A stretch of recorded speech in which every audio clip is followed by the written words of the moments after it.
اعوذ باللہ من الشیطان الرجیم، بسم اللہ الرحمن الرحیم، اللہم صلی علی سیدنا محمد وعلی آل سیدنا محمد مبارک وسلم۔ اچھا جی، پارہ نمبر 3 میں آگے حضرت بی بی مریم اور حضرت عیسیٰ کا قصہ ہے کہ جب عمران کی بیوی نے کہا کہ یا اللہ تو مجھے اولاد دے، جو بھی پہلا بچہ ہوگا تو میں تیری راہ میں اس کو دے دوں گی اور ساری عمر تیری خدمت کرے گا تیرے دین کی۔ تو جب پیدا ہوئی تو بولی کہ یہ تو بیٹی ہے، تو بیٹی ابھی کیسے کام کرے گی، کیسے جو ہے نا وہ اللہ کے دین کی خدمت کرے گی، بیٹیوں کا تو مسئلہ ہوتا ہے۔ تو اس وقت حضرت زکریا علیہ السلام کا دور تھا۔ حضرت زکریا کیونکہ ان کے رشتہ دار بھی تھے، تو اس نے کہا کہ حضرت زکریا نے کہ میں بے اولاد ہوں، یہ ایسا کریں کہ مریم بی بی یہ مجھے دے دیں چھوٹی بیٹی، تو یہ میں اس کو یہ مسجد کے ساتھ ہی جو ہے نا میں اس کو حجرے میں رکھوں گا اور یہ رہے گی بھی اللہ کے گھر میں، اور اللہ کے دین کا جو ہے نا وہ اس کو میں دین بھی سکھاؤں گا۔ تو بات یہ ہے کہ قسم بھی پوری ہو جائے گی۔ تو پھر حجرے میں حضرت زکریا علیہ السلام نے بی بی مریم کو پالا۔ تو جب وہ کہیں جاتے باہر تو واپس آ کے وہ دیکھتے کہ مریم کے پاس مختلف طرح کے فروٹ پڑے ہیں، پھل پڑے ہیں۔ تو انہوں نے پوچھا کہ بی بی یہ کدھر سے آتے ہیں تیرے پاس؟ تو وہ کہتی ہے کہ یہ اللہ تعالیٰ میرے پاس بھیجتا ہے۔ تو حضرت زکریا نے ایک دفعہ دیکھا تو حضرت زکریا نے بھی اللہ تعالیٰ سے دعا کی کہ یا اللہ اگر تو بی بی مریم کو بے موسم کے پھل دے سکتا ہے تو جس کا کوئی موسم نہیں، تو مجھے اس عمر میں تو اولاد بھی دے سکتا ہے۔ تو کیونکہ بوڑھے ہو چکے تھے میاں بیوی، تو انہوں نے کہا کہ موسم تو ہمارا بھی ابھی بچے پیدا کرنے کا نہیں ہے، لیکن یہ ہے کہ اس عمر میں اگر اللہ تعالیٰ چاہے تو اولاد دے سکتا ہے۔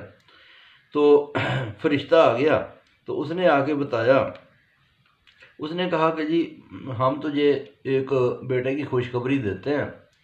وہ بیٹا کیسا ہوگا کہ بالکل جو ہے نا اللہ کے حکم پر گواہی دے گا، نبی ہوگا، سردار ہوگا، عورتوں کے پاس نہیں جائے گا، ٹھیک ہے، بڑا نیک ہوگا۔ بیوی کو بتایا تو بیوی نے کہا یہ کیسے ہو سکتا ہے؟ تو پھر جو ہے نا حضرت زکریا نے ان فرشتوں سے کہا کہ یہ کیسے ہوگا؟ انہوں نے کہا چل اللہ جو بھی کرنا چاہے وہ کر سکتا ہے، کل سے جو ہے نا وہ 3 دن تک دیکھی تو بول نہیں سکے گا۔ تو ہوا یہ کہ اگلے دن جب وہ اٹھے تو بولنے کی طاقت نہیں تھی، اور وہ پھر 3 دن لوگوں سے اشارے سے بات کرتے رہے، پھر بولنے لگ گئے۔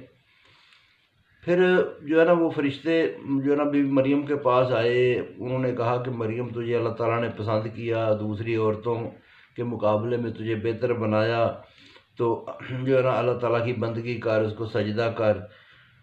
تو فرمایا کہ یہ جو ہے نا وہ غائبانہ خبریں ہیں جو ہم آپ کو دیتے ہیں۔ پھر مریم کے پاس فرشتہ آیا، جب وہ بی بی مریم جوان ہو گئی تو انہوں نے کہا کہ ہم تجھے بیٹے کی بشارت دیتے ہیں، یہ جو ہے نا نیکی والا ہوگا، گودی میں باتیں کرے گا، بڑا ہو کر نیکی والا ہوگا۔ تو بولی کہ مجھے تو کسی نے مرد نے چھوا تک نہیں، نہ میری کوئی مطلب شادی ہوئی ہے، تو یہ کس طرح اللہ تعالیٰ یہ بیٹا دے گا؟ تو انہوں نے کہا کہ یہ کون فایا کون، کہ اللہ تعالیٰ جو چاہتا ہے تو وہی ہوتا ہے، اور یہ نبی ہوگا، لوگوں کو جو ہے نا تورات اور انجیل سکھائے گا۔ پھر اسی طرح سے جو ہے نا وہ اللہ تعالیٰ نے حضرت عیسیٰ کو دنیا میں بھیجا۔ تو مٹی سے جانور بناتے، پھونک مار کے اڑاتے، اندھوں کوڑوں کو مردہ کو زندہ کرتے، گھروں کے حالات بتاتے۔ اللہ تعالیٰ نے فرمایا دیکھو یہ بھی میری نشانی ہے کہ میرا ایک بندہ جو ہے نا وہ اتنے کام کر کے دکھاتا ہے۔ تو یہ جتنے بھی پیر پیغمبر آئے نیک لوگ، یہ بھی اللہ کی نشانیوں میں سے نشانیاں ہیں۔ تو کہا کہ جو ہے نا انہوں نے کہ تورات سچی ہے، ٹھیک ہے جی، میں تمہیں اللہ کے حکم پہ بتانے آیا ہوں، یہی سیدھی راہ ہے۔ تو کون ہے جو میرے جو ہے نا اللہ کے راستے میں میری مدد کرے، اور کون ہے جو اللہ کی مدد کرے؟ اللہ کی مدد یا دین کی مدد ایک ہی بات ہے۔ تو جو ہے نا کچھ حواریوں نے کہا کہ ہم مدد کریں گے، ٹھیک ہے جی، نبی پاک نے کہا پھر گواہ رہنا۔ لیکن پھر جب انہوں نے فریب بنایا حضرت عیسیٰ کو، انہوں نے جو ہے نا وہ قتل کرنا چاہا، تو ان میں سے کسی ایک کی جو ہے نا وہ تصویر حضرت عیسیٰ کی طرح کی شکل بن گئی۔ حضرت عیسیٰ کو اللہ تعالیٰ نے کہا تھا میں تمہیں اٹھا لوں گا اور تیرے ماننے والوں کو منکروں کے اوپر قیامت تک جو ہے نا میں فوقیت دوں گا، اور دنیا جو پھر یہ ہے کہ منکروں کے اوپر پھر قیامت والے دن سب کا حساب لوں گا۔ جن کو فوقیت دی ہوگی ان کو چاہیے کہ وہ دوسروں کے ساتھ انصاف کریں۔ تو یہ جو ہے نا اللہ تعالیٰ نے فرمایا کہ حضرت عیسیٰ کی مثال جو ہے نا یہ آدم کی مثال ہے، جس طرح آدم کو بنایا بغیر ماں باپ کے، تو اسی طرح سے حضرت عیسیٰ کو ہم نے اپنے عمر سے پیدا فرمایا۔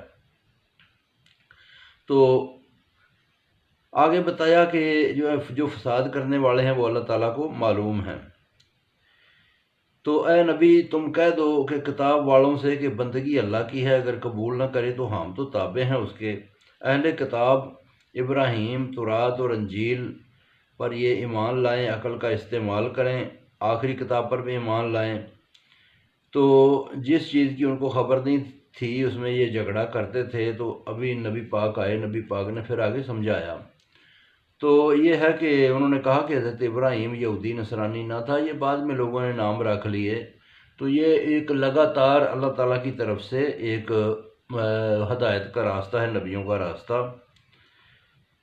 تو بتایا کہ اہل کتاب کیوں اللہ تعالیٰ کو تم لوگ نہیں مانتے، تم لوگوں کو ایسے قتل کرتے ہو، سچ کو جھوٹ کے ساتھ ملاتے ہو۔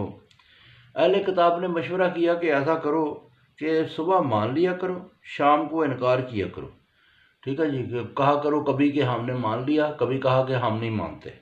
تو یہ اس طرح کی وہ کام کرتے تھے۔ تو بہت شکریہ جی، باقی پھر سناؤں گا۔